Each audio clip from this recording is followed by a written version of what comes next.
First time நான் chicken gravy வைக்க போகிறேன். வாங்க எப்படி வைக்கலான்னு பார்த்துடலாம். முதல்ல கடாய் வச்சுட்டு அது காஞ்சதும் தேவையான அளவுக்கு எண்ணெய் ஊற்றிக்கோங்க.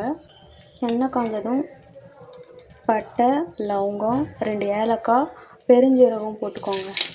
அதை வதக்கி விட்டுட்டு வெங்காயம் போட்டுடலாம்.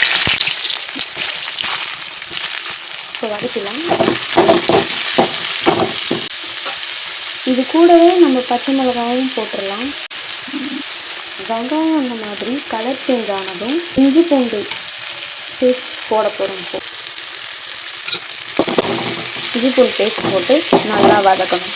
இப்போது வாசனைக்கு புதினா, கொத்தமல்லி, கருவேப்பிலை இருந்தாலும் போட்டுக்கோங்க. வெங்காயம் நல்லா வதங்கினோடனே இப்போ தக்காளி போட்டாச்சு. இப்போ சிக்கன் போட்டுடலாம். எல்லாம் வதங்கிச்சு. இப்போ சிக்கன் போட போகிறோம்.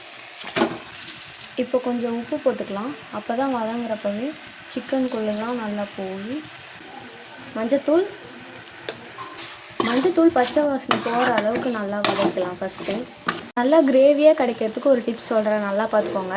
வெங்காயம் தக்காளி கொஞ்சம் அரைச்சி அப்படின்னா நல்லாயிருக்கும். இப்போ நான் போட போகிறேன் பாருங்கள்.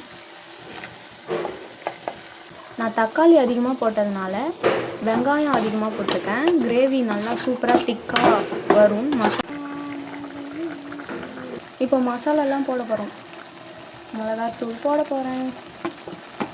இப்போ கலருக்காக தனி மிளகாத்தூள் போட போகிறோம். இப்போ ஃபைனலாக சிக்கன் மசாலா போடுறேன். இப்போ கிண்டிடலாம். உங்களுக்கு தேவையான தண்ணி ஊற்றி